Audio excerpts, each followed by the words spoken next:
Oke, hari ini kita akan belajar tentang struktur dan fungsi tumbuhan. Ya, tentu kalian sudah familiar ya dengan bentuk dan bagian-bagian dari tumbuhan. Nah, di sini saya coba menggambar sketsanya. Ya kan? Ya, jadi ini bagian-bagian tumbuhan.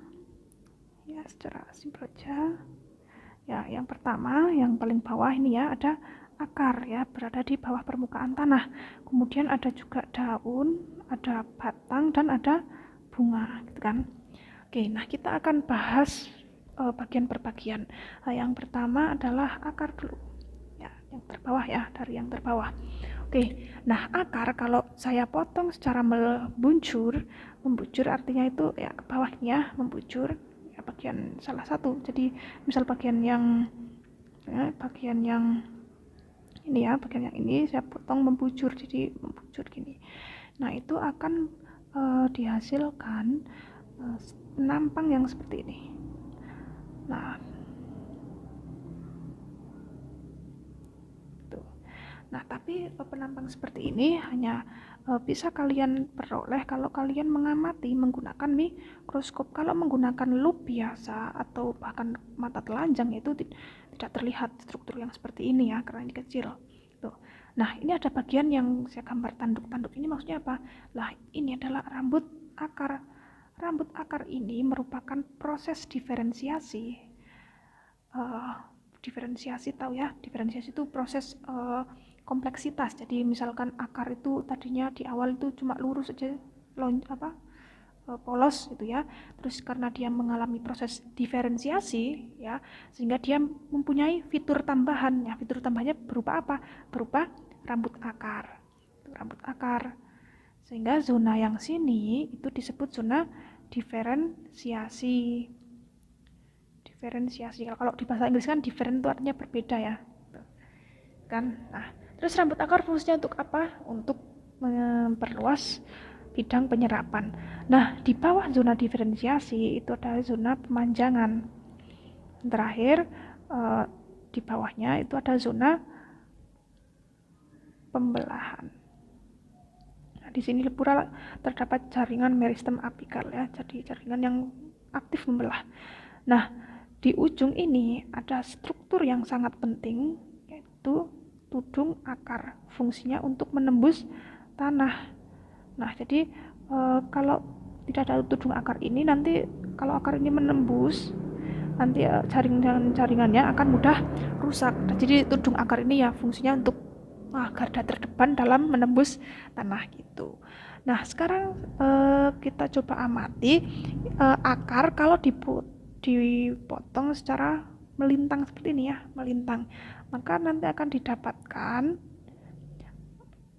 didapatkan penampakan yang seperti ini.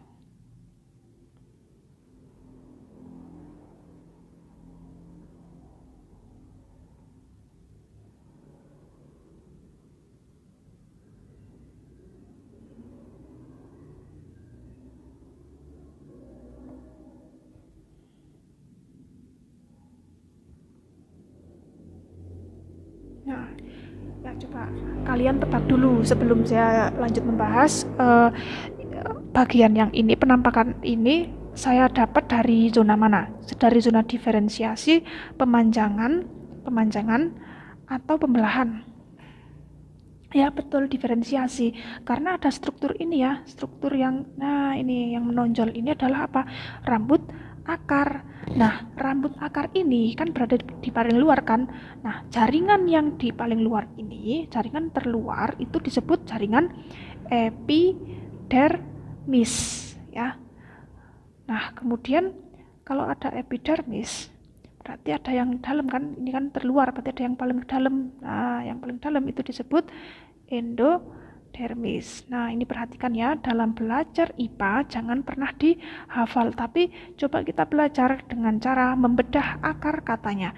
Nih, misal epi dan dermis. Epi itu artinya luar, dermis itu dari kata dermal artinya kulit. Nah, jadi bisa ditebak ya kalau endo itu artinya apa? Ya, dalam. Itu. Nah, kemudian selain itu ada jaringan-jaringan lain di dalamnya ya. Itu misalkan bagian yang sini ya, bagian yang paling tebal ini ya. Nah, bagian yang paling tebal ini disebut jaringan korteks ya. Jadi korteks ini sangat mendominasi dalam struktur jaringan ini ya. Itu. Nah, kemudian ada bagian yang dilindungi oleh endodermis ini ya. Nah, bagian ini ya. Nah, ini disebut silinder pusat. Nah, silinder pusat memiliki dua jaringan lagi, nanti dia akan tumbuh jadi dua jaringan yang lain lagi, yaitu perisikel dan jaringan pembuluh. Nah, jaringan pembuluh ini fungsinya untuk transportasi zat. Nah, kalau di manusia ya, di tubuh kita, yang untuk struktur untuk transportasi zat itu kan darah. Nah, pembuluh darah ya maksud saya. Nah, di tumbuhan juga punya gitu ya kan, tumbuhan juga makhluk hidup, jadi butuh transportasi zat juga kan. Nah, melalui apa? Melalui pembuluh. Nah, pembuluhnya itu ada dua macam, yaitu xilem dan floem.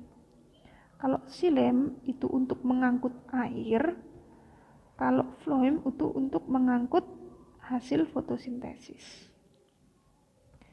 Itu.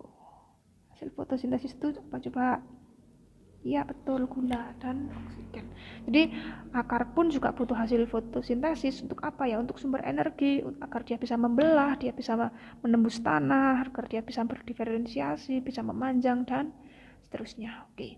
Sekian dulu bagian akar, kita lanjut ke bagian selanjutnya di batang. Oke.